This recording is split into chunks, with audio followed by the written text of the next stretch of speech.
Layman's evangelical fellowship విశ్వాసమే విజయము అనుదిన ధ్యానములు ఫిబ్రవరి 14వ తారీఖు.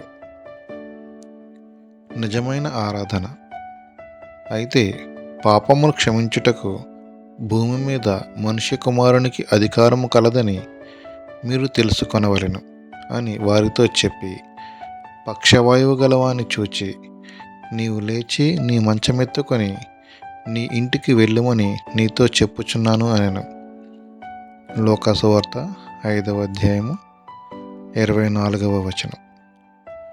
ప్రభువైన యేసు అతనితో, నీవు లేచి నీ మంచమెత్తుకొని నీ ఇంటికి వెళ్ళుమని నీతో చెప్పుచున్నాను అని అనగానే అతడు లేచి అతని మంచమెత్తుకొని అందరి ముందు నడుచుకుంటూ వెళ్ళాడు. మన పరిచర్యలో ఇలాంటి సూచక క్రియలు జరుగుతూ ఉంటే దేవునికి ఎంత మహిమ కలుగుతుంది. చుట్టూనున్న వారిని చూచి అతడు సిగ్గుపడలేదు. అందరూ విస్మయమంది నేడు గొప్ప వింతలు చూచితమని దేవుని మహిమపరచుచు భయముతో నిండుకొనిరి. మీలో కొంతమంది మీ స్నేహితుల కొరకు, పొరుగువారి కొరకు ప్రార్థిస్తున్నారు. వారు దయ్యములతో బంధింపబడి పక్షవాయువు గలవారైతే ఇతని బంధకాలు అంత తేలికగా విడిపోవు అని మీరు సులువుగా అనేస్తారు. అయితే అతనిని నిజముగా యేసు దగ్గరకు మీరు తెస్తున్నారా? యేసు పాదముల దగ్గర మాత్రమే బంధకాలు తెగిపోతాయి. నీకు యేసుకు మధ్య ఇంటి పైకప్పు ఉండి ఉంటుంది. దానిని నీవు విప్పాలి. అప్పుడే నీవు యేసు పాదముల సమీపానికి రాగలవు. అవును, మన జీవితాలలో కొన్ని విషయాలు విరుగొట్టబడాలి. అవి కొన్ని విగ్రహాలైనా కావచ్చు, లేక కొన్ని ఆలోచనలైనా కావచ్చు. అవి ఆ పైకప్పు వంటివి. ఒకవేళ ఆ పైకప్పు మాట్లాడగలిగితే అది ఏమి చెబుతుంది? ఎన్నో సంవత్సరములుగా నేను ఇక్కడ ఉన్నాను, ఇప్పుడు నన్ను విరగొట్టాలనుకుంటున్నావా అని అడుగుతుంది. అదే సాతాను చెప్పేది.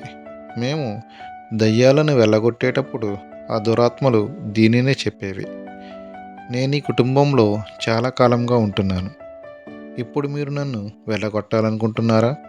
వద్దు, వద్దు, వద్దు, నేను వెళ్ళను అని అంటాయి. అదే దయ్యము చెప్పేది. అవును, నీవు ఈ తలంపులకు, ఈ గర్వానికి, ఈ విగ్రహానికి లొంగిపోవచ్చున్నావు.